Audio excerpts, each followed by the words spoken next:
Welcome one and all to another edition of Heavy Hands. I am your host, Connor Rebush. With me, as always, is Phil McKenzie. I need to come up with a nice catchy title for you, Phil. I almost said The Good Doctor, which is, of course, just me spitting on Patrick Wyman's grave.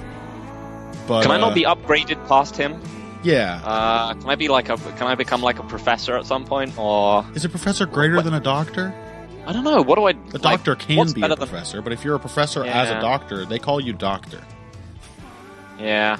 So... We need a better. I need a better rank than Patrick. I'm going to stay on this show. All right, I'm here, joined as always by my co-host, Corporal Phil McKenzie.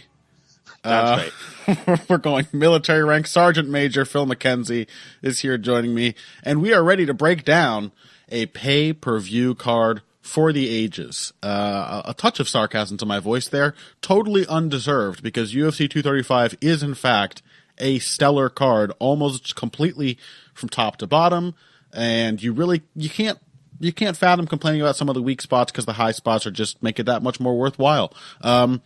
Big fights to talk to you about in today's episode, and here is the docket for our discussion today.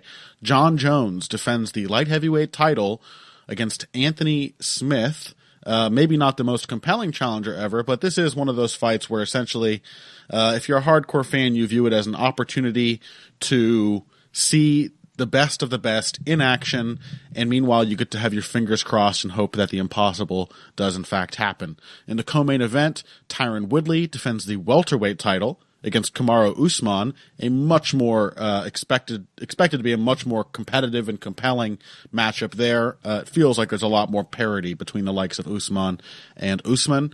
Then we've also got Robbie Lawler, another welterweight former champion. He's fighting Ben Askren, finally making his way to the UFC to replace Colby Covington, the younger, better model. That should be a compelling fight as well. Cody Garbrandt, former bantamweight champion, is taking on Pedro Munoz in a very difficult comeback fight after his back-to-back losses to TJ Dillashaw. Jeremy Stevens is fighting up-and-coming blue-chip featherweight prospect Zabit Magomedsharipov. And in the light heavyweight division, also on the prelims, alongside that one, Misha Serkinov is fighting the madman and suspected douchebag Johnny Walker. It's a hell of a lineup, and those aren't even all the fights that are truly worth talking about, or at least worth seeing. I'm feeling good about this one, buddy. Feels like there's going to be some interesting violence to watch. Yep, it feels like one of the ones where it just can't really be bad. Right. Touch wood, but like even if, for example, Tyron Woodley versus Kamaru Usman is a bit of a snorefest, there is just so much meaning packed into this card, and there are so many interesting style matchups that you are guaranteed to be able to pull interesting things away from it. And there's a lot of these fights where they are pretty much guaranteed to be fun. Mm-hmm. Oh, yeah. Misha Serkinov versus Johnny Walker is... I would be very surprised if either of them could find a way to make this that boring. Yep. Cody Garbrandt, Pedro Munoz. Jeremy Stevens, Magomedsharipov.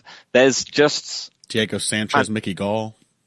Yes, that there will it may be ugly, but that'll probably be interesting in a very, very depressing kind of way. Yeah. I mean, it's guaranteed to have action. Yep. You say touching wood in the UK, Phil? That threw me off. Somehow, oh yeah, we say knock on wood. And in my head, when you said that, no, we say touch wood. We're way more secure in our heterosexuality over here. Yeah, in my mind, as you said that, my brain heard the phrase "touch cloth," which is something else entirely. So I don't even know what that is, and I'm not sure if I want to. What? You don't know touching cloth? No, all right. Crazy Midwestern nonsense. No, it's actually British. I'll explain it to you later. Is it? Yeah, it's something that none of our listeners will understand then. Perfect. Excellent. I'll explain it to you in privacy later. All right. UFC 235, yeah. It's stupendous. We're going to kick things off talking about the main event. By the way, bonus episode planned on the Heavy Hands Patreon for those of you who want to hear more about last week's Jan Blachowicz versus Thiago Santos. Just a final word before we do dive into the UFC 235 analysis. Rip Jan of Rivia. Long may Maheta rule over the light heavyweight division. Important things happening there. But now, on to the actual, true, literal king of light heavyweight, Jon Jones, defending against Anthony Smith. Why do we not expect this to be super competitive, Phil? And then tell me the ways in which it absolutely will be. It is not going to be What? competitive. There is almost no reason to assume that Jon Jones is not going to completely annihilate Anthony Smith. Yeah, basically. Anthony Smith is a really fun fighter who has been seemingly custom built to beat up on a certain type of competition. I mean, he's one of these guys with a huge, uneven record that's just been built on kill or die brawls. Yep. He reminds me of in fact, you know what he reminds me of? He reminds me of someone from the Brazilian circuit. He's a sort of one of these sneaky, unconventional brawler technicians, a bit like one of the Alcantara brothers or something. Okay, Everything sure. he does is just a bit off kilter. Trinaldo. He's pretty dangerous everywhere, but he's not anything like that you'd call a classic technician. Mm-hmm. And his primary problems are that Jon Jones kind of does everything better than him. Yeah, that Jon Jones is almost certainly a better athlete than him in every area, and technically sort of streets ahead. Yeah, so we're talking a long range striker against a more durable long range striker with much, much better defense and footwork, and we're talking a opportunistic grappler on the mat, who nonetheless doesn't have tremendous takedown defense. I mean, he got taken down by Volkan Oezdemir. Yeah. And we're talking someone whose main weapon in his competitive fights, where he hasn't been blowing out incredibly old dudes, has been his cardio. And Jon Jones has the best cardio we've ever seen at light heavyweight. Yeah. Yes, Anthony Smith is one of those.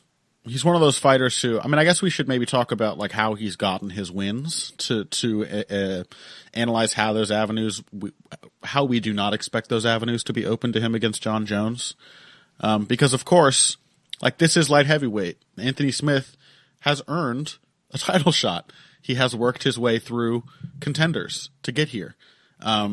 And it's just the fact that light heavyweight is what it is that enables somebody like Anthony Smith to be by rights the next in line to fight someone like Jon Jones, who is just in basically every way so much better than both him and the competition he's been beating. Anthony Smith is one of those. He's an IQ test fighter, in that his limitations are really broadly drawn. His style is, he's maybe a little more stylistically flexible than the guys he's been beating, which is to his advantage. He can fight Volkan Oezdemir, and Oezdemir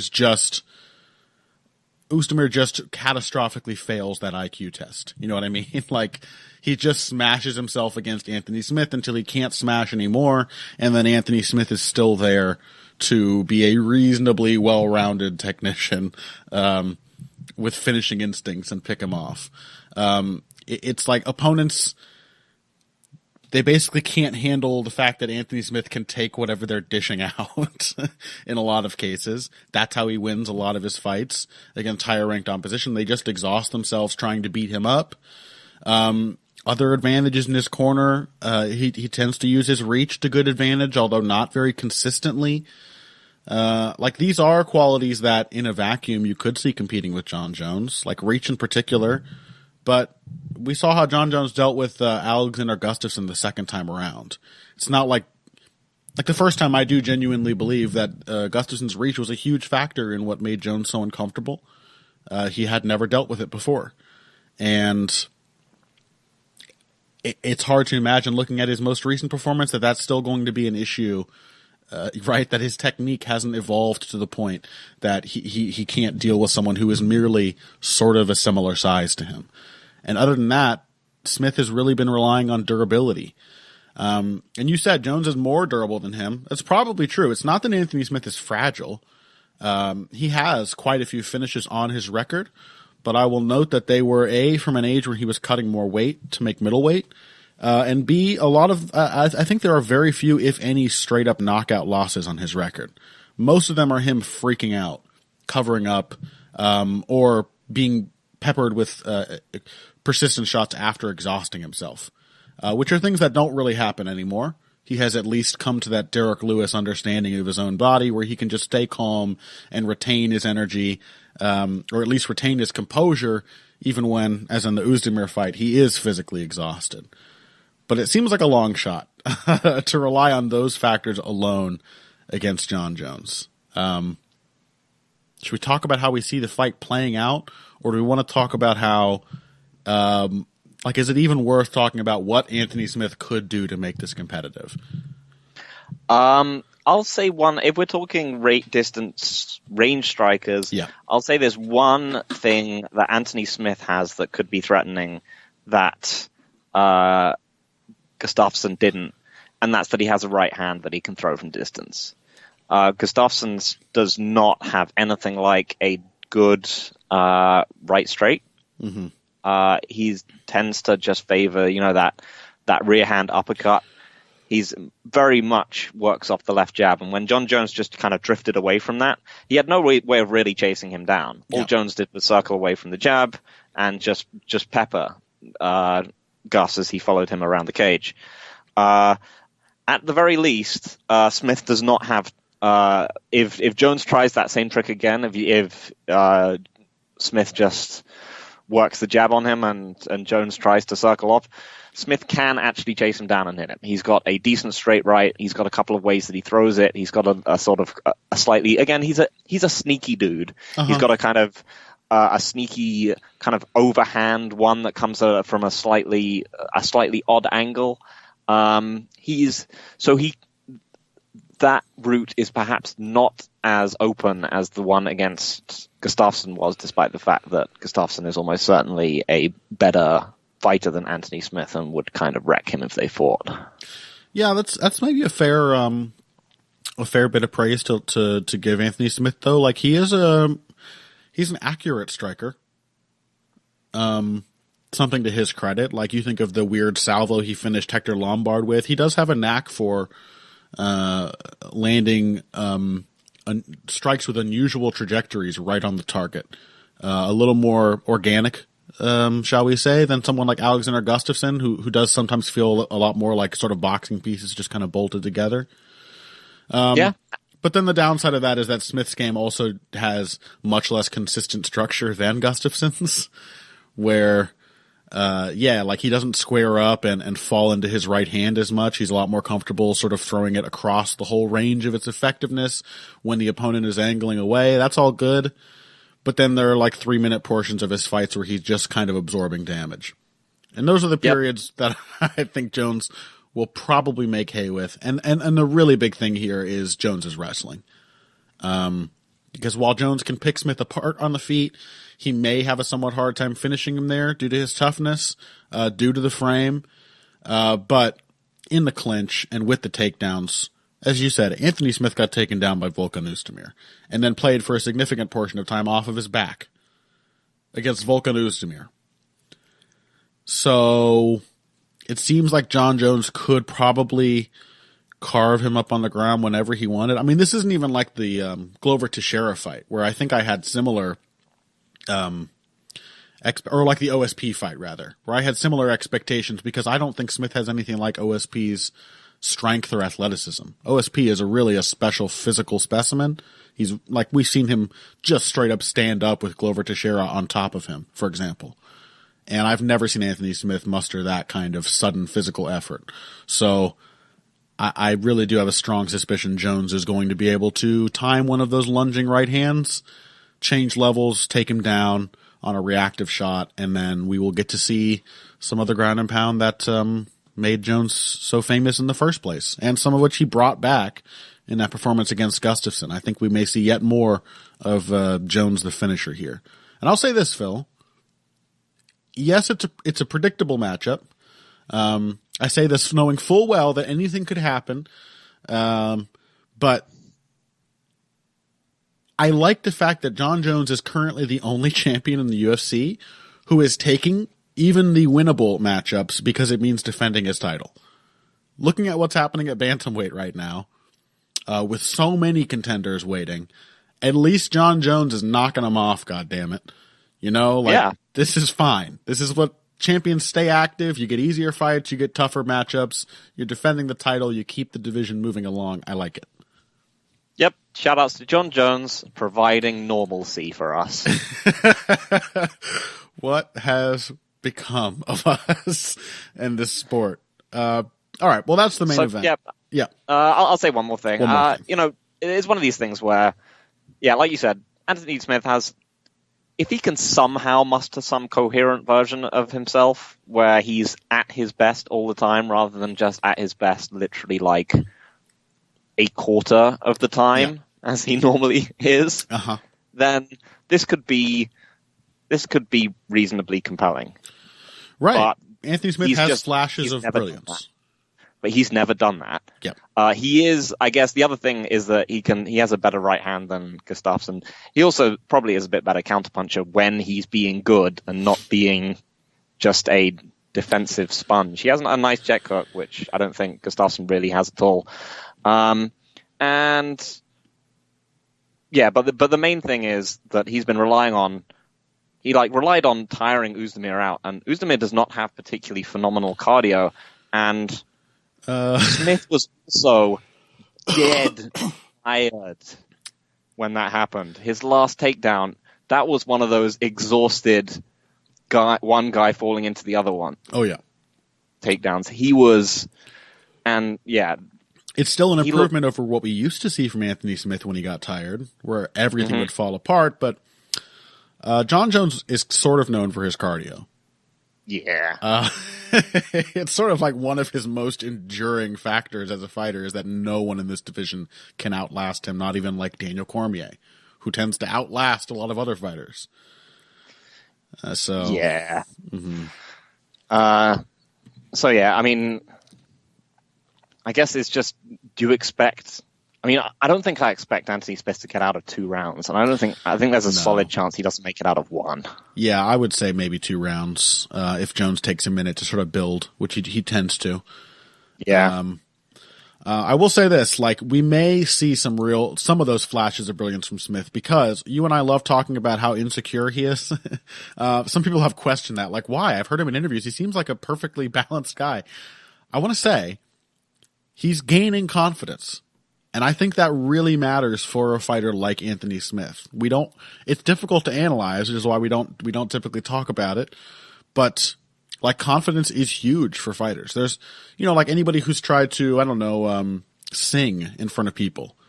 Like the knowing that people are watching, that there's a social expectation, that there's a pressure, makes it so much harder for someone who feels they're a competent singer to deliver a nice, clear note on pitch.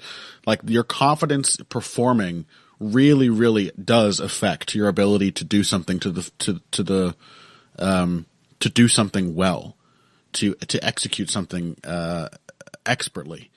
And Anthony Smith is absolutely gaining confidence. If he comes in with enough, like, completely foolhardy confidence, like somehow convinced that beating Volkan Oezdemir and Mauricio Hua does set him up as an equivalent challenge to Jon Jones, then I really hope that we just see, like, a massive ego Anthony Smith just feeling himself, because when he feels himself, he can be quite good.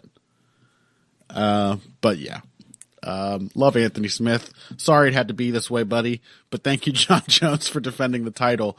That's the main event of UFC 235. The card only gets more interesting as we move down it. After this, we're going to talk about that welterweight title fight, Tyron Woodley defending against Kamaru Usman, plus Lawler, Askren, Garbrandt, Munoz, Stevens, Magomed Sharipov, and Serkinov versus Walker. All of that after this.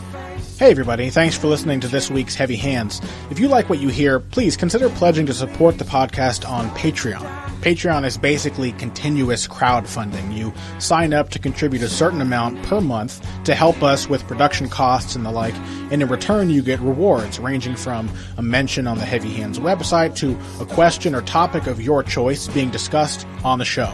We have a lot more in the works to reward you for your help, and we appreciate every contribution. No amount is too small. Just head over to patreon.com and find how you can help out, the only show dedicated to the finer points of face punching. Now let's get back to it. And we are back. The co-main event, Tyron Woodley, Kamaru Usman. Interesting one here, my friend. Far more compelling from a parity perspective than the main event. Would you agree? Yes. This is very, very hard to call. The main event is very, very easy. Yes, that's a good way to put it. How do you feel about Tyron Woodley, Phil? I think he has more than exceeded a lot of our expectations. Forgive me, by the way, listeners. I'm still a little sick. It's been a bad year for me. Tyron Woodley has more than exceeded a lot of our expectations as a champion, I think. It's not that he was clearly not like a great fighter. He was clearly among the best in the division, but before winning the title, a lot of us, the image we had of Tyron Woodley when he won the title, he had recently lost a very clear decision to Rory McDonald in the kind of matchup where you're like, no, Tyron Woodley would never win that. He very clearly is the worst between these two in this style matchup. And then he beat Dong Hyun Kim, fine. Kelvin Gastelum in a split decision, fine. And then he won the title. So at the time that he got there, it was like some really dull losses, some really dull wins earlier in his career, some knockouts, but none of it really seemed to scream like all-time great welterweight king. And since winning the title, of course, there was that knockout of Robbie Lawler. There were the two abysmal but deserved wins over Stephen Thompson, a clear victory over one of those was a draw. Oh, yeah, a clear victory. The less we talk about it, the better. A clear, incontrovertible victory over Damian Maia, if not entirely inspiring. Definitely a dominant performance. And then a crushing finish over Darren Till. And so now, when you think of Tyron Woodley, at least for me, it's a very different image than I had of the man like 2 or 3 years ago. Even liking him then, my estimation of like who he is and what his potential is as a fighter is very different. Is it the same for you? Yes, with caveats. I still think that his basic style is not great. You just can't convince me that backing up to the fence and going for right hands and takedowns is actually a tremendously optimal fight style. You and I are process guys to some extent, and having a style which is entirely based on what you just can't escape the feeling. These feel like really fortunate shots, like a style which relies on you waiting for one punch that dramatically changes the momentum of the fight. It's hard to ever feel like that's reliable. Yep. But within the context of that framework, we've seen, significant evolution from him. We've seen much better footwork, much, smaller steps. He is a very smart fighter when it comes to his game plans. Recognizing that backing up to the fence immediately against Robbie Lawler was probably a bad idea, and that Robbie Lawler, tends to start slow and tends to go for a feeling out process, and that it was probably best to pressure him even if he didn't particularly like doing that. We've seen it's been a very it's been smart within the context of an approach which I don't think on a kind of macro level is particularly smart. Mm-hmm. And we've also seen within that style, he has looked utterly unbeatable as a wrestler. Yep. The most recent performance in which anyone out-wrestled him, I mean, Rory McDonald got takedowns on him, but it was really as part of a much more complete striking domination. Jake Shields stalled him out in the clinch, but since Rory McDonald, I don't think anyone's taken him down. And with the help of those fights against the fight against Damian Maia in particular, he has racked up some really, really impressive takedown defense numbers. And that is, of course, sort of the main element of Kamaru Usman's style, because as Tyron Woodley's game has sort of these weird gaps and holes that he has cleverly found ways to work around, we have to say that for Kamaru Usman, he's had some some rather glaring problem spots in his game as well over recent years. Notably, we've seen him for a while, I think, as sort of a what's the name I'm looking for? A Gilbert Burns sort of striker. Another Henry Hooft striker who like has a lot of these right mechanics, but just doesn't seem to have the feel for striking the way he clearly does for grappling. There's a clear difference in the speed and the fluidity with which Usman executes a technique when he's at distance versus when he has body contact with his opponent and can feel their resistance against us. That fight against RDA, however, did feel to me like a pretty significant stride towards a more cohesive and comfortable striking game. Do you agree with that? Yep. What were the elements that we saw there? Like, there was just a lot more sort of, like in the past, I saw a lot of Usman seeing opportunities, sensing the angles. It was like, he looked like a work in progress. He didn't look like a guy who could never grasp concepts like timing and distance in striking, but he was not executing with confidence. I feel like we saw a lot of like, God, what was that one strike that we both noticed, Phil?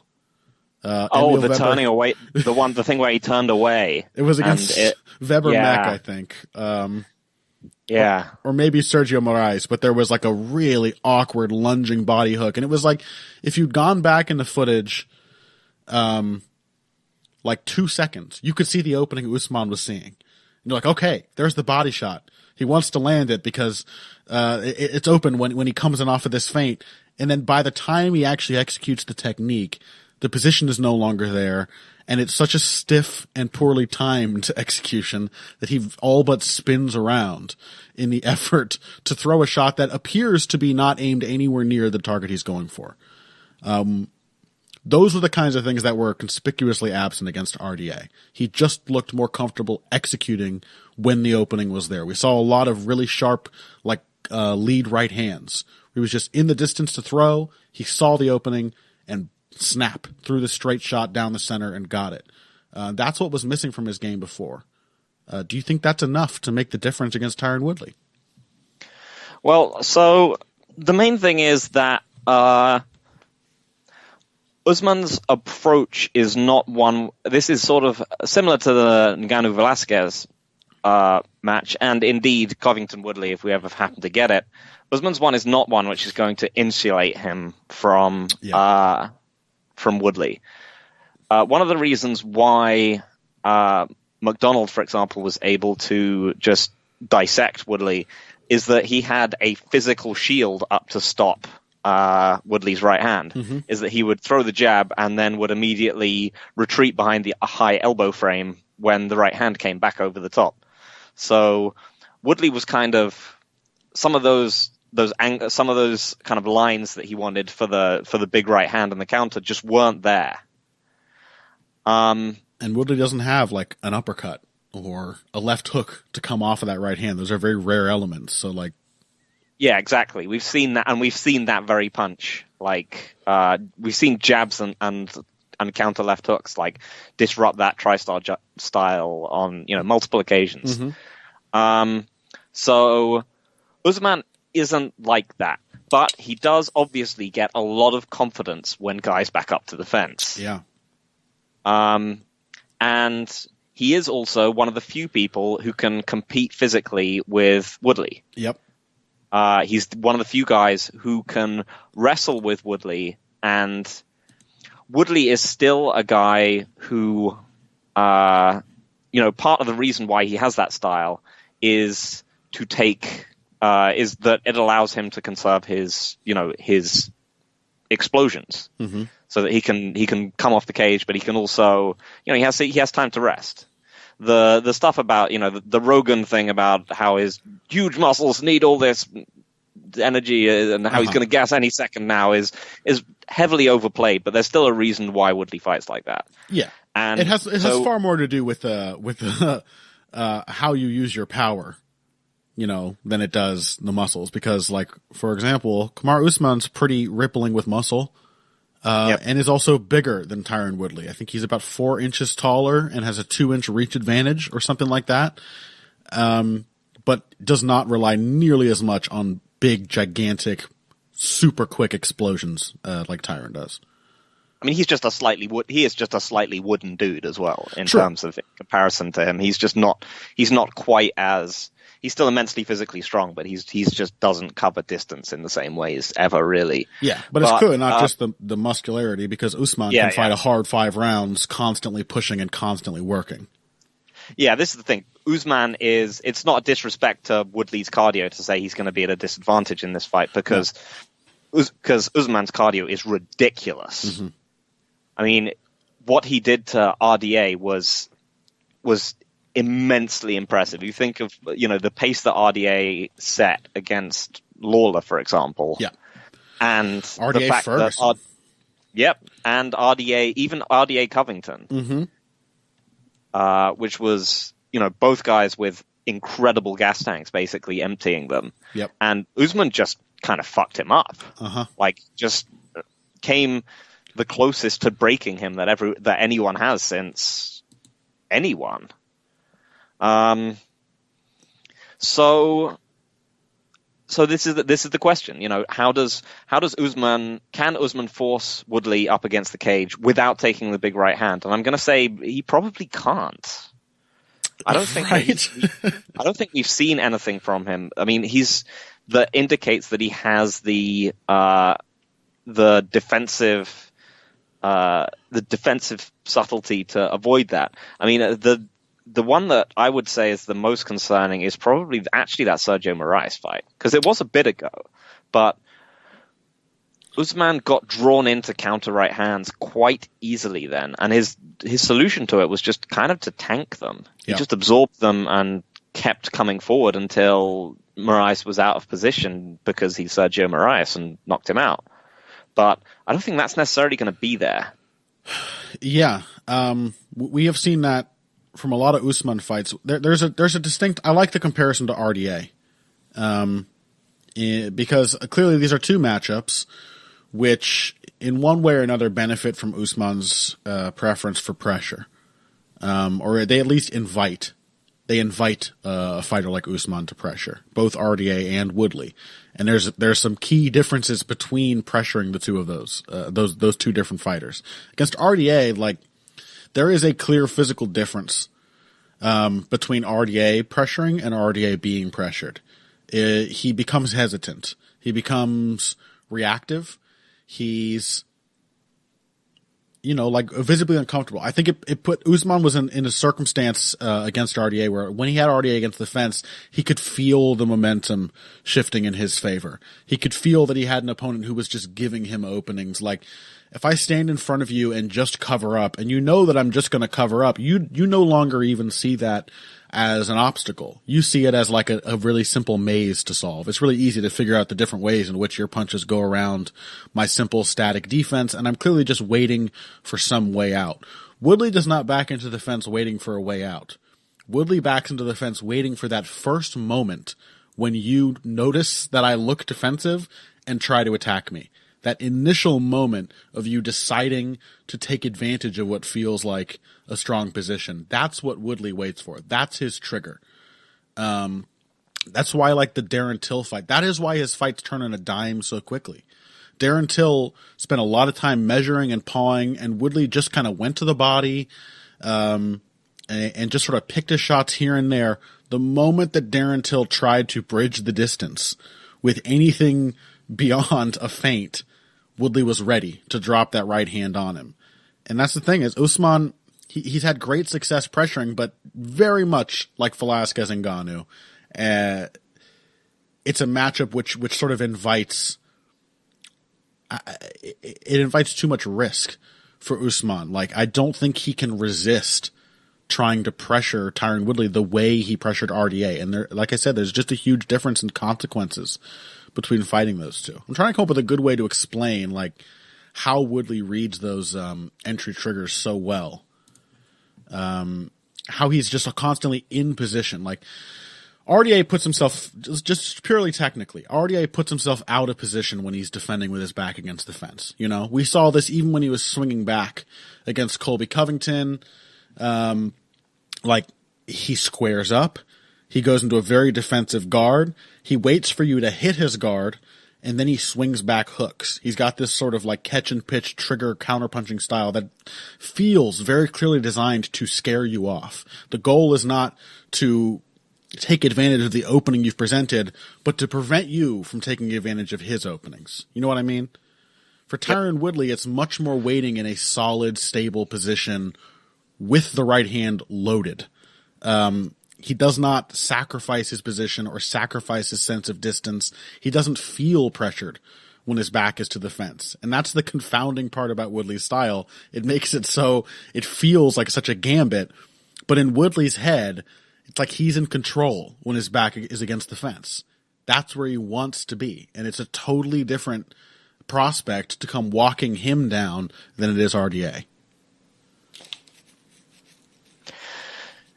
Yeah, so I mean, but such a heavily belabored explanation of.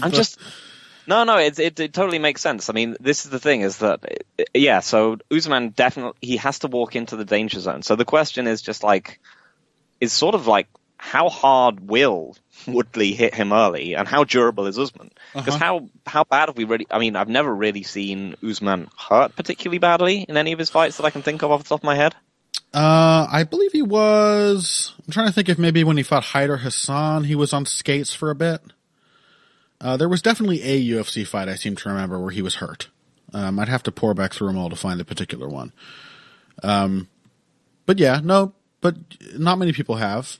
But again, like there's just not many people who see hulking, terrifying Kamaru Usman storming towards them and are as ready as Tyron Woodley will be to time him coming in. Yeah. But if Woodley cannot knock him out, and if Usman gets used to his timing, Usman does, he throws more, he works more, Yep. He's going to be pushing Woodley back into the fence, and I think he definitely does have a cardio advantage. And whilst he probably doesn't have a strength advantage, he's probably the only guy in this division who is at strength parity with Woodley. I would agree. So you can definitely see like any of these guys who has tried to pressure Woodley by the fence and has just gotten clocked for it. You can see that happening. But the other fight you can also see happening is like, what if Jake Shields was twice as strong? I'm so glad you brought up the Jake Shields fight. Weirdly, perhaps the most relevant. Because that was a fight in which Shields, he could not damage, for different reasons. He couldn't damage Woodley, but Woodley couldn't finish him. And that's the thing. That's why we don't like Woodley's style. That's why we complain about it. I know it's amazing when it works, but what happens if it doesn't work? And the other guy's just good enough to continually tie up and last with you. And we saw Jake Shields, he beat Tyron Woodley in a really shitty fight. Yeah. Kind of a robbery, as I recall, as well. But it shouldn't even have been as close as it was. Right. Woodley's style let Shields into that fight. Yeah. And that's the thing is like, Usman's not going to be able to do what Rory McDonald did. Like he's not going to be able to corral Woodley and keep him on the end of his reach and find all of this, cycle through all these different ways of setting him up. Like toying with Woodley's defense to land strikes when he thinks he's blocking something else or whatever. But, like crashing into him over and over again, it might be similarly effective in just a much uglier way. And we definitely saw that in the Shields fight. So, I mean, I feel like I have to pick Tyron Woodley because, like watching Kamaru Usman just walk into right hands from Sergio Moraes, watching Kamaru Usman, watching how badly he needed the pressure against Sean Strickland. And also, watching him not really make great strides himself when he was against somebody who could match his strength. We talk about, it's remarkable that he's the only guy in the division who can maybe match Woodley's physicality. But on the other hand, when he has come up against opponents the rare opponent who can sort of match strength with him, like Emil Weber-Mech, he looks kind of flat and shitty. It kind of puts a real halt in his momentum.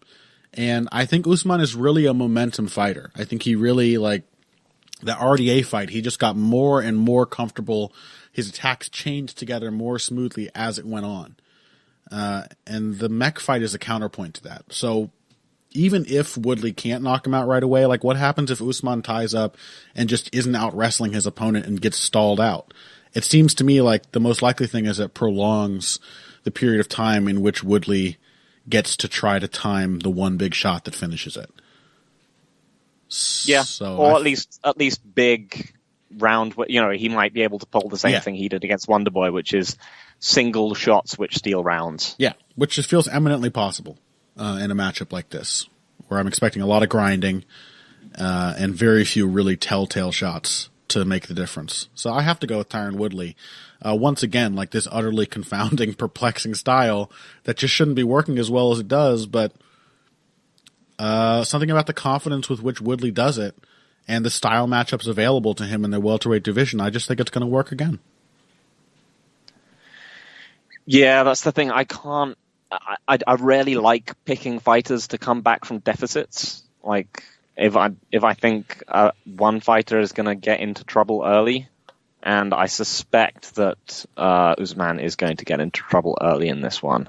Yeah, he's just doesn't have the ironclad defense. He's just relied on his durability, basically. His durability and people being scared of his wrestling so far, and I'm just not sure I can trust that to insulate him. I'm struggling to see Woodley knocking him out, which is what is keeping me on the fence.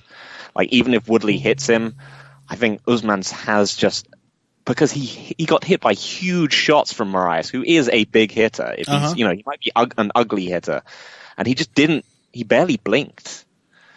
So I don't know. I mean, I think I'm going to pick Woodley. Conditioning is huge. With durability as well. We know Usman has phenomenal conditioning, so even if he does get hurt, he's very likely to recover. I think I'm going to pick Woodley as well, but I think we might be in for a weird decision. I don't know why I'm thinking that. No, that feels about right. Just imagine if Darren Till could have wrestled out of that bad position. What would have happened after that? Yeah. Who knows? Anything. Yeah, I'm with you. Weird fight, as all Tyron Woodley fights tend to be, but very compelling.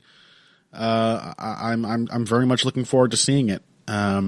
Even if it might be really, really ugly to watch for long periods. Okay, after this, the rest of what interests us from this card, we got a couple of fights to get through here. Robbie Lawler versus Ben Askren, Cody Garbrandt, Pedro Munoz, Jeremy Stephens versus Zabit Magomed Sharipov, and Misha Serkinov versus Johnny Walker after this. Financial support is fantastic, but there are other, even easier ways to support Heavy Hands. Perhaps the best is by spreading the word. We know our fan base. You're all cool, popular people with serious social media presences. You're tastemakers and trendsetters. Okay, there are one or two of you that don't fit that description. You know who you are, but no matter what, you can always help us out by telling folks about the show.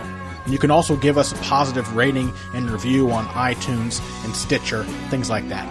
We rely on word of mouth and positive feedback to grow and improve, so thank you very much for your time and your help. Now, back to the show. Hello, welcome back. Segment 3 here, and that means cramming in as many of the other fights as we can possibly make time for. The first one up, Cody Garbrandt, Pedro Munoz, already makes me regret that we have limited time to discuss this, because this is a very compelling matchup. First things first, Phil. Brutal matchup for Cody Garbrandt off the back of those 2 knockout losses to TJ Dillashaw. Yep. I think the meanest IQ test matchup they could have given Cody Garbrandt would have been John Lineker. Yep. And this is the second meanest IQ test matchup they could give Cody Garbrandt. Yep. John Lineker was one everyone was asking for after the fact, and I was like, at the time, I think I would still pick this. That they were talking about that. I said John Lineker would knock Cody Garbrandt out. I feel very confident that fight would not go his way. Now, on his best day, Cody Garbrandt might be able to beat John Lineker. But with the confidence having taken a hit and everything, chin being tested and failing twice in a row, John Lineker, I just think, would reawaken the shadow of TJ Dillashaw in his mind and break him before that fight was over. Pedro Munoz is less maniacal than John Lineker, but not by much. And in a lot of other ways is sort of becoming a little more tactical. The one thing he really shares with John Lineker is durability. He has taken brutally clean shots from the likes of Jimmy Rivera. He like hurt Jimmy Rivera badly in their fight as well. Had a really back and forth 3-round war with him. He's taken brutal shots from John Dodson. He's just one of these fighters who just walks through. He took brutal shots from Rafael Assunção in his short notice UFC debut. Yeah, that was his first UFC fight, and he just got absolutely fucked up, but came forward for 3 rounds eating clean right hands. And if it wasn't Rafael Assunção, who was like so capable of adapting and adjusting, he was carving him up with leg kicks for the first round of that fight as well. He was actually getting a lot of work in and never slowed down, never took his foot off the gas, just kept pressing forward looking for openings. And he's also the kind of fighter who is Lineker is a sudden finishing threat, puts a lot of pressure on you, but Munoz has other avenues by which to take advantage of that pressure, most notably the guillotine. But, I have seen Cody Garbrandt against TJ Dillashaw, for example, put into a situation where being hurt, he feels he has to shoot and close the distance in his opponent. And Pedro Munoz has a real knack for finishing people under exactly those circumstances, just wrapping up their neck and taking their head home. So really, really dangerous, I think, for Cody Garbrandt. We're expecting lots of pressure, lots of aggression from Munoz. We're also expecting a really well-rounded attack, punches to set up kicks, all of those things to help him cut off the cage. What can Cody Garbrandt do to win this matchup? So he's got a huge speed advantage over Munoz. Is the first thing to mention is that he is still probably the single fastest person at this weight class, and in probably one of the 2 or 3 fastest people in the UFC period. Yep. He is still lightning fast. Do you think foot speed as well as, hand speed, obviously. Do you think he's got some of the quickest feet in the UFC as well? Yeah, I just think his ability to cover distance is why that 3-2, 2-3 change up there's nothing particularly spectacular to it, but it's still one of the reasons why he is so dangerous with it. Mm-hmm. So, yeah, I think one of the so what he basically has to do is to be ready to knock Munoz, to either be out of range entirely for Munoz's kicks, or to be hitting him as hard as possible when he's going for them. So this is not necessarily a particularly low risk strategy, but Munoz is someone who tends to kind of, whilst he's gotten a lot more subtle with his offense, mm-hmm. He's gained more of he has a nasty check hook. He has gained some defense. He primarily, a bit of a catch and pitch style. He's largely just kind of plods after people, waiting for them to get in exchanges with him. So it's definitely a matchup where I think Garbrandt is going to have significant early success. The question is, can he just sit on that success without getting fucked up, mm-hmm. and without getting put into a crazy situation where he throws back and brawls with Munoz? Because Munoz is, in those pocket situations, he loses his head a lot less than Garbrandt does. Munoz is not looking to scare people off. He is just constant. He is confident that he is going to finish people at all times. Mm-hmm. He sort of takes shots the way RDA takes shots, like a very professional sense of, oh yes, absorbing damage is part of the plan. Everything's still working. I'm supposed to absorb these shots so that I can continue winning the fight more strongly as it goes on. It doesn't bother him. It doesn't break his composure. He doesn't fight more desperately. He's very, very indefatigable, undeterrable. Now the thing is Cody Garbrandt is pretty good as a counterpuncher. In some senses, this is a matchup that will allow him to show the best of his abilities. Dominic Cruz, I think we both think, would have had a much better chance of beating him if he hadn't just felt compelled to come forward after him the whole time. because Garbrandt's like that speed, just like Tyron Woodley, that crazy speed is really useful as a counterpuncher. He's just able to fit his shots into the spaces between his opponent's shots much more easily than most fighters can. And there is that catch and pitch element of Munoz's style. I think it really invites those, creates those openings for Garbrandt. Like Munoz is going to be sitting there. Again, if you have the speed, if you have the speed to work around a high forearm guard, it's not really an obstacle. You know, it's just like, it's no more an obstacle than like, a rotating door is an obstacle. What do they call those doors that spin? What do they call those, Phil? Just a revolving door. Revolving door, that's the word. I knew I was close. It's like, yeah, there's something in my way, but all it takes is for me to just find a path around it. It's simple enough to solve. And for Garbrandt, like somebody coming in with a high forearm guard, it's like, okay, I can land the straight, I can land the hook. All of my favorite options are still open to me. The real question is, can he do that and then deny the exchange that Munoz will try to create afterwards? That's the big question that's really pertinent to the test that he twice failed against TJ Dillashaw, that he just was not clever enough in those matchups to get out of the exchanges when they were clearly not favoring him anymore. His advantage is that single shot speed. He's going to have to beat Munoz like much the way that John Dodson beat Munoz. Like that would be the approach to take here is these really precise counters, use your speed to get away and let him walk into the shots over and over again. It's after Munoz walks into the shot that I see this matchup becoming potentially very dangerous for Garbrandt.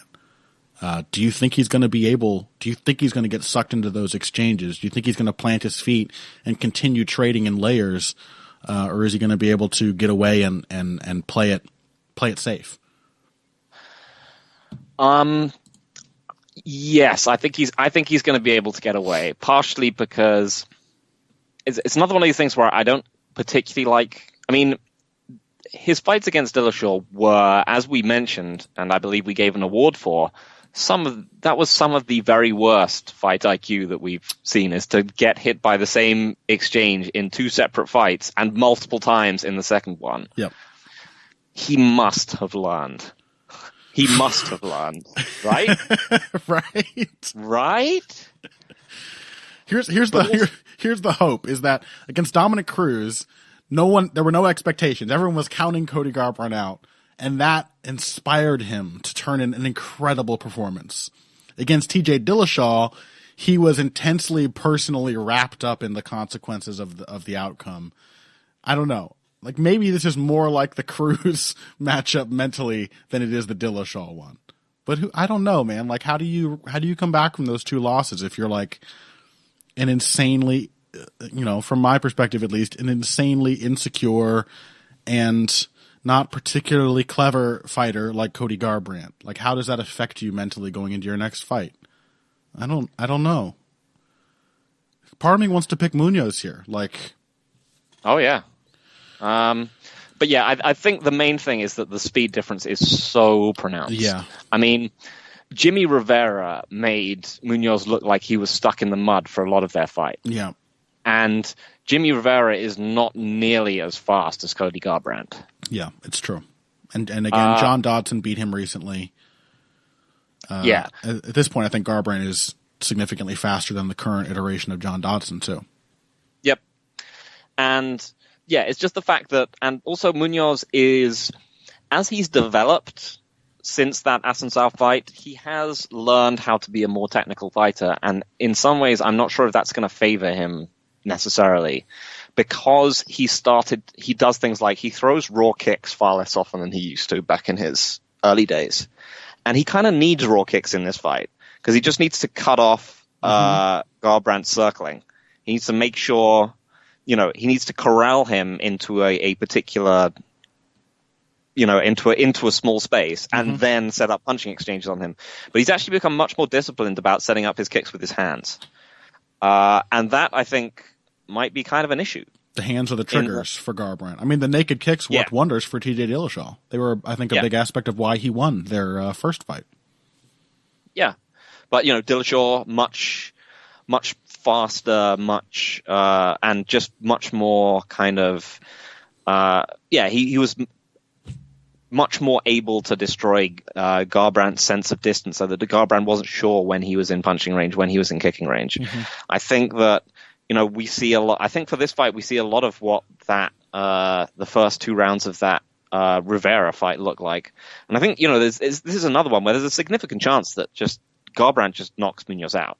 Mm-hmm. Like, Munoz is incredibly durable, but Garbrandt hits incredibly hard. Yeah, and Munoz is super hittable too. Like, even with his improving defense, it's not the kind of defense that a super quick fighter like Garbrandt is going to struggle to find a path around, and he tends to get hit clean and hard early in his fights. Yeah, so I think that Munoz is actually going to take. I think this is going to be I think it's still going to be a decision, but I think Munoz will actually take quite a lot of damage in it, because I'm just not sure how he can close Garbrandt down. I'm just not sure if he has the footwork. I'm not sure if he has if he's willing anymore just to like hack away at Garbrandt's lead leg until he gets, and be willing to take punches from Garbrandt until, because he got hurt by Rivera as well. Mm-hmm. He's not unhurtable. He's not invincible. Yeah. But so yeah, I think it might be kind of ugly, to be honest. I can see that. I think I tend to agree. I think I'll take Garbrandt. There's just enough difference between the likes of Munoz and John, between like Munoz and the likes of John Lineker, that like just that last little iota of madness, of just willingness to walk through and throw harder and harder the harder your opponent hits you.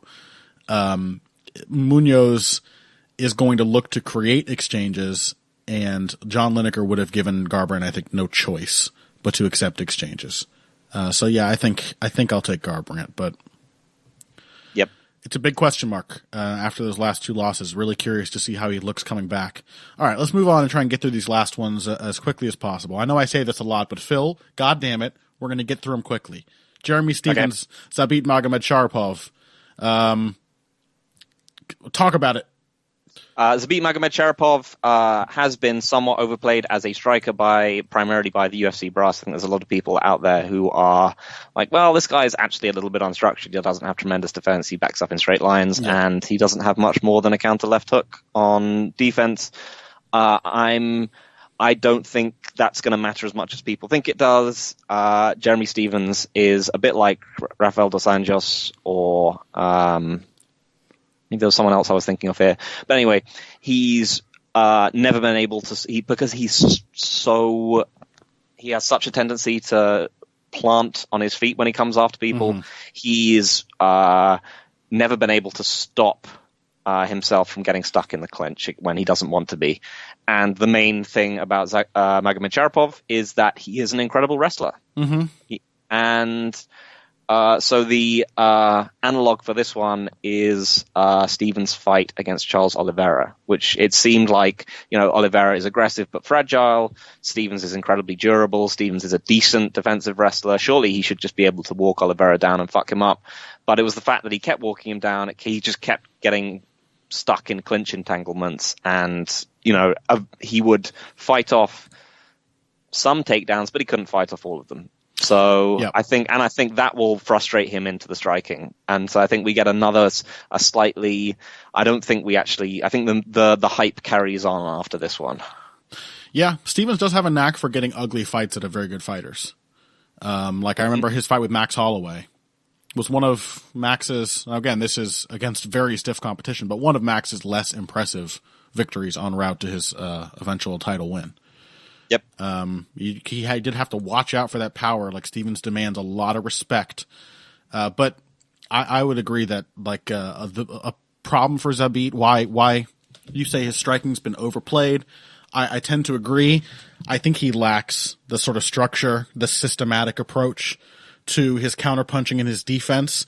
So opponents who are either bold enough or technical enough to force him to exchange in layers, you really start to see it fall apart pretty quickly.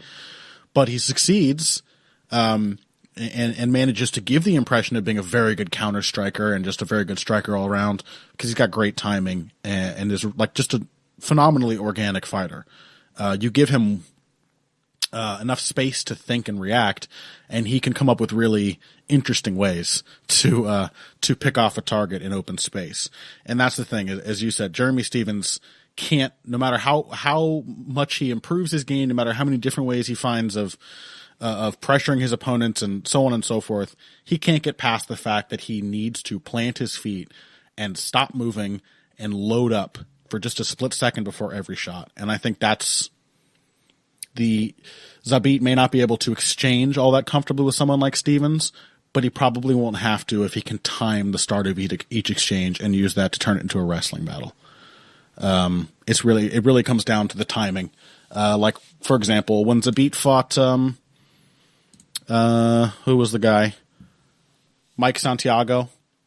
And it was like, yep. Obviously Jeremy Stephens, more dangerous, more durable, proven at a higher level, more experienced than Santiago. But the one thing he really shares in common with Santiago is that tendency to load up, eat a hard shot before he can let his own go. And Zabit just made hay with those exchanges over and over. He was able to time, get the first strike in, and then just sort of carry the momentum through the rest of the sequence over and over again. So yeah, I take Magomed Sharipov to time and then out wrestle Stephens as well. Misha Serkinov, Johnny Walker. It's our last one that we're going to cover. Not the last fight worth watching. Marlon Moreira is fighting Frankie Saenz on the Fight Pass prelims, but the last one we have time for here. Connor? Yes. You've got Askren, Lawler. Oh, fuck. Askren, You Lawler. monster. Yep. All right, let's cover that first. Yeah, it might be editing time, I suspect. Oof, might have to pop that one in first. Okay, all right. Yeah. Shall I put another marker down? Mm-hmm. Okay. Robbie Lawler, Ben Askren. A big fight on the card. Robbie Lawler, how long has he been out? Since the knee injury against Rafael dos Anjos, it's been about a year and a half, almost. It was December of 2017, so a year and some change. Ben Askren. How long has it been since we were supposed to have stopped caring about Ben Askren? Let's see. Lord. He started fighting in ONE FC in 2014. So I would say about that long. What's your feeling on Ben Askren right now as a UFC caliber fighter? It's generally wait and see. Mm-hmm. It's very difficult to come to any kind of conclusion about him, really, because his only real notable wins were against relatively nascent fighters, and they were quite impressive. But there were wins that needed to be impressive. Like, if they weren't impressive, it would have been an indictment of him as a fighter. Yeah, and then he's just had a lot of nothing fights. Yep. So you tend to get people polarized into those that think he's the greatest ever, and those that think that he's just a can crusher. And he's almost certainly somewhere between the two. But where? The real difficulty is that, like, Askren he is a wrestler with a weird wrestling style. And he has been fighting just a slew of opponents who, for one reason or another, can't help but wrestle with him. Like, that's what makes it such a huge question mark. Shinya Aoki jumped guard the moment they began fighting. And then just got TKO'd in his back. And for Robbie Lawler, like, one of the, if not the most impressive thing about his late career resurgence has been his defensive wrestling. He has an incredibly quick and powerful sprawl. He is genuinely a really underrated, like, escape and scramble grappler when he does get put in his back. I have long enjoyed watching Robbie Lawler play his butterfly guard game and sweep and off-balance opponents and scramble back to his feet. So, like, generally, it just takes really, really good timing and the ability to contend with Lawler on the feet to establish that timing to score a clean takedown on him. And even then, the fight's not usually over. And I just don't know if Ben Askren can set up and finish a takedown when he has to start doing that from distance against Robbie Lawler.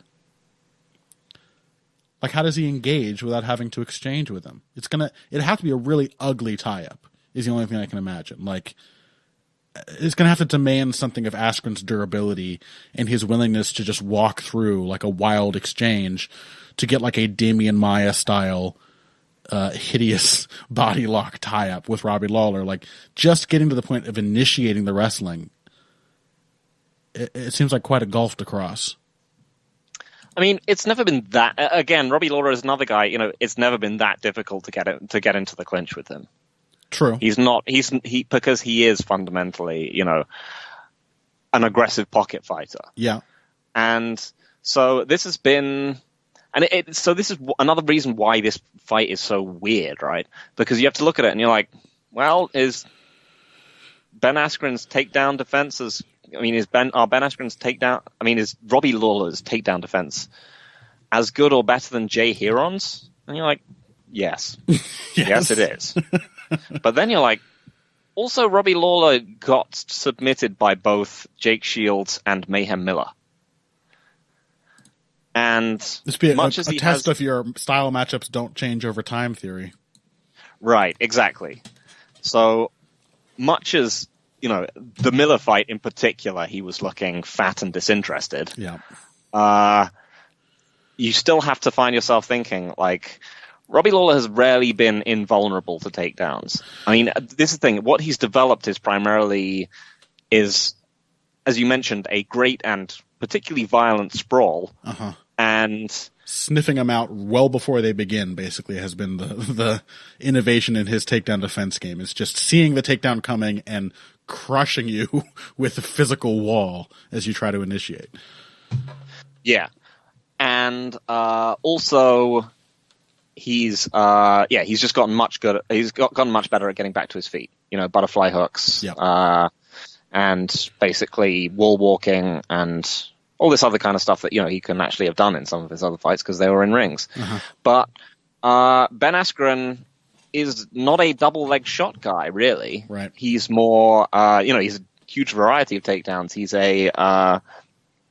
is a body lock guy. He's got some weird stuff where he kind of goes for where he kind of breaks people down from the using their upper bodies. He's a massive reshot guy, even more so than like Damian Maia. Yeah. And in a way that makes me think that he could actually get in serious trouble against a guillotine specialist, to be honest, because he does tend to reshoot from his knees a lot. Uh-huh. But like Colby Covington? Great thing. One of the ways in which he compares to Colby Covington, not just personality-wise, but boy, we remember that Covington lost to Warley Alves. Yeah.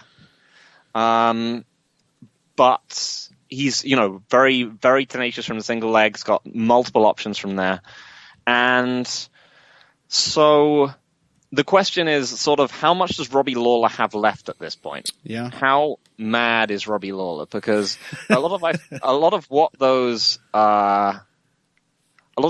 grappler fights felt like was him being disinterested and him not taking his career that seriously. He was just going to go out and just, fight. And I know he's been training and he's been training with high level wrestlers, including Kamaru Usman. Mm-hmm.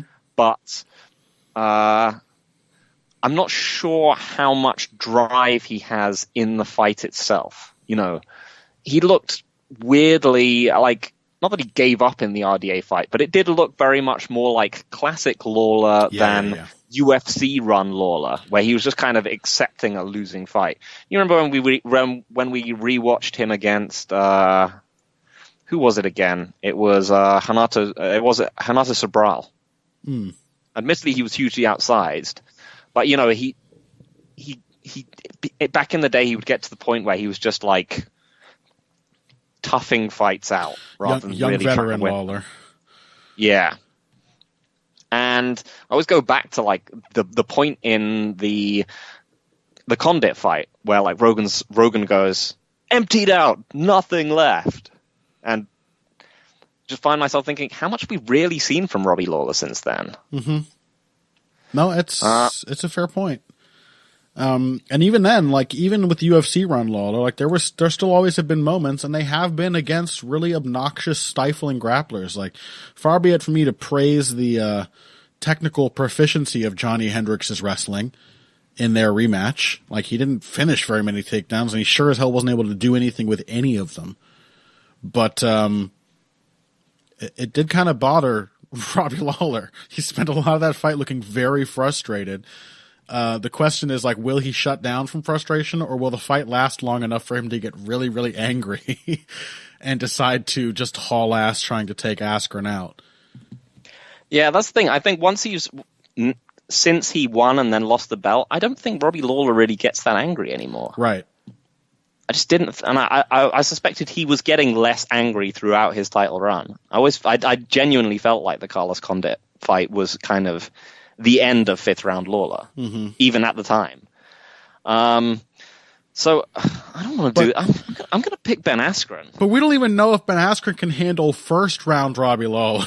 Like, that's the thing. Like, how does Ben Askren deal with like a power puncher just landing an accurate shot in his chin? He's hardly been tested by the kind of athlete or technician that Robbie Lawler is on the feet. Not even close.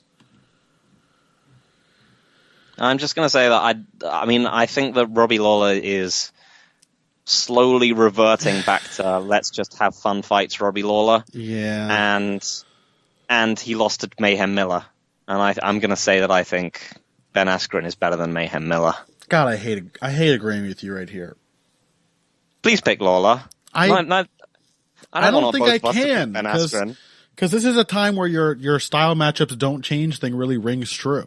Like, and I have to bring this up because I have to brag. I get so few picks correctly, Phil. I have to brag about the famous ones that I do get right. I picked Tyron Woodley over Robbie Lawler because even at that time, I was having a similar feeling to you. I was like, man, that Condit fight, that was really inconsistent. Like, and I wasn't really sure he won. And a lot of it was just due to like inactivity, letting his opponent have the fight he wants. That's always been a sometimes tendency of Lawler's, but it felt like it was coming back. Just sort of waiting and seeing. And it bit him really bad against Tyron Woodley. He very carefully, but just barely managed it against Donald Cerrone. And then couldn't manage it against Dos Anjos. Granted, there was the knee injury, but he was losing that fight up to that point too. He was just letting a more consistent, aggressive opponent take the fight to him. And it has really, really bit him against grapplers. Like, he gets frustrated. More than that, he gets bored. I think that's the thing we've noticed from Lawler in the past.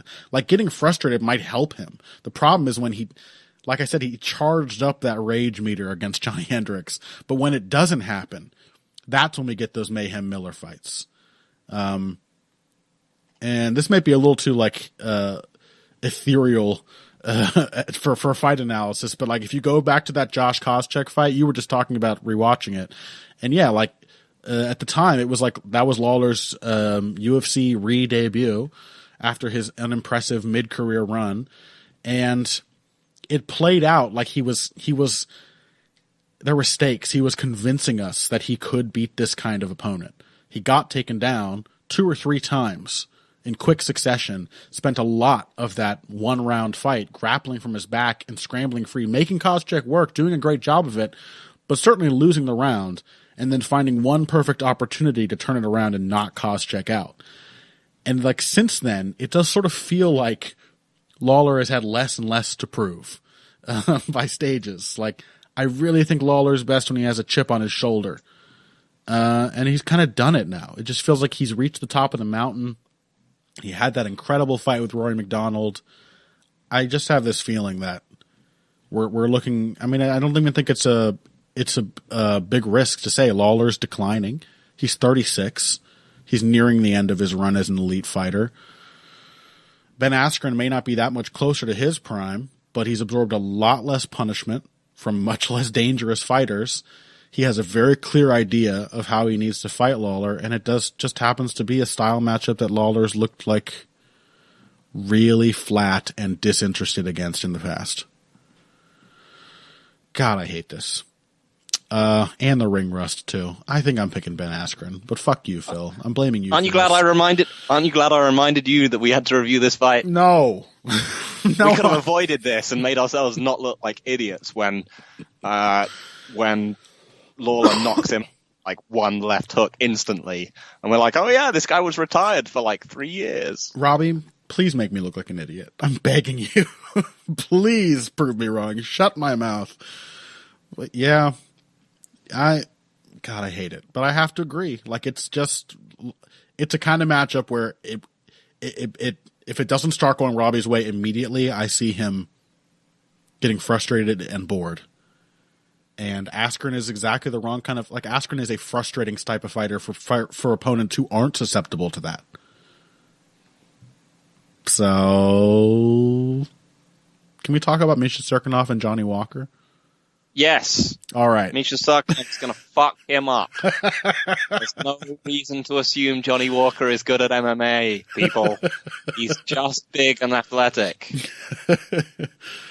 Yeah. He hits really hard, Johnny Walker. He's really tall. He's got really long arms and legs.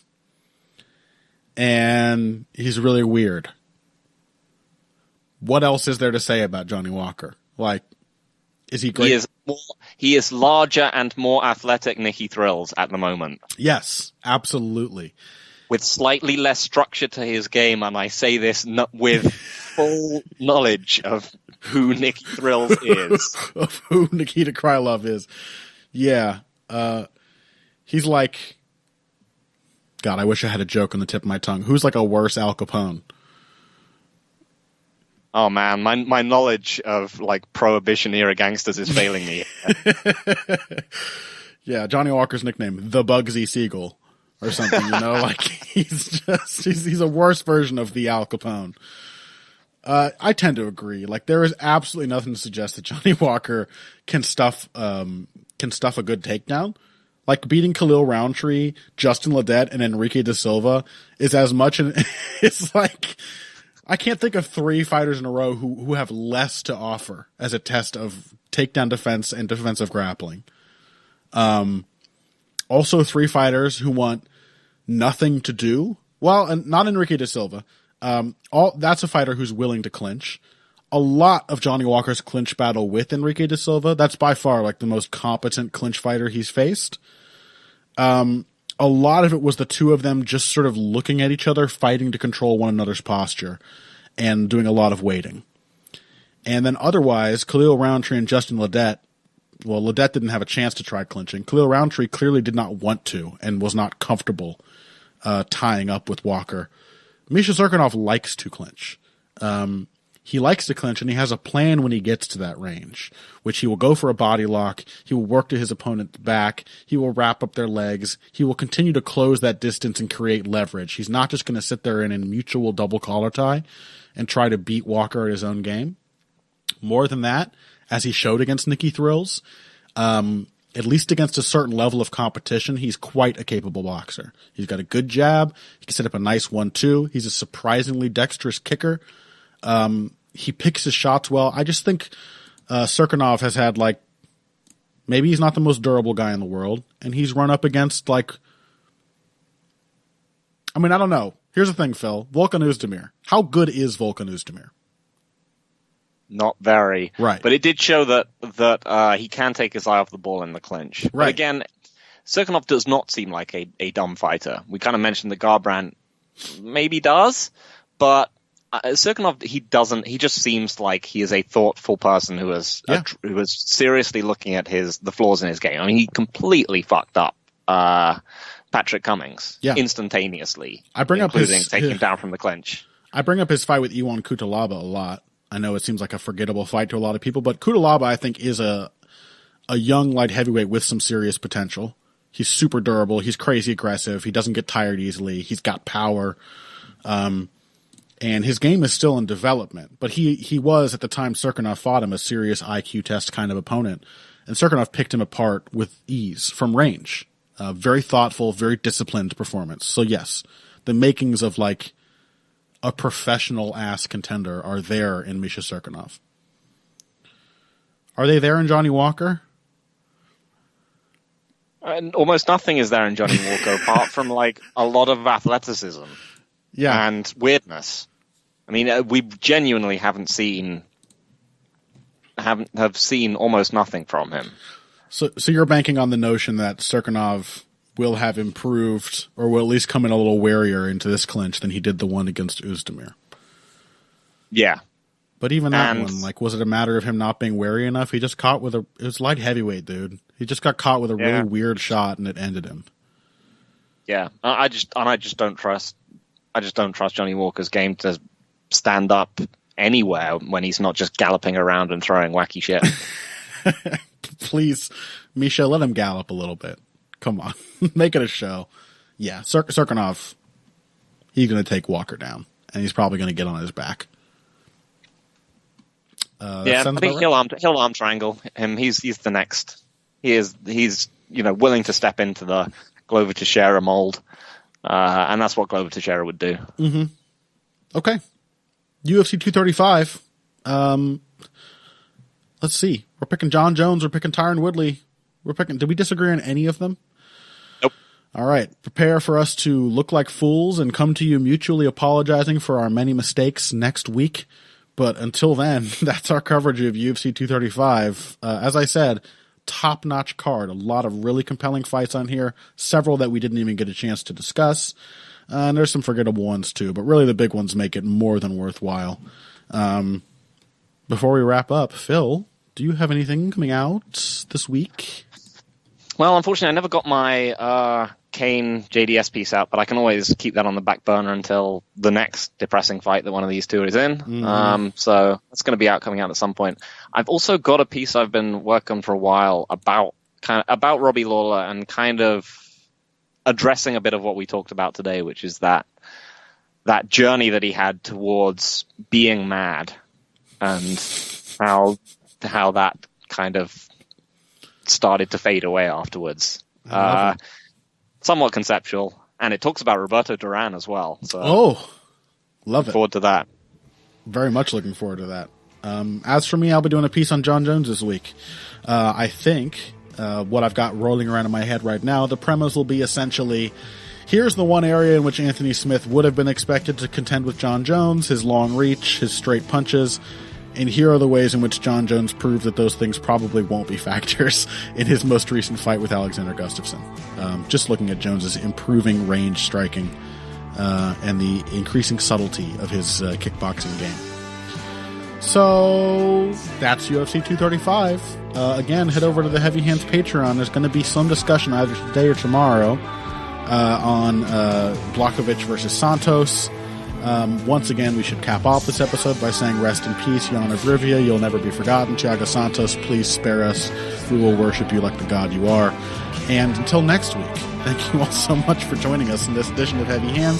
Oh yeah, find us on social media. You can find Phil on Twitter at Evil Greg Jackson and myself at Boxing Bush, BUSCH. And if y'all came here today for the finer points of face punching, you came to the right place. This has been Heavy Hands.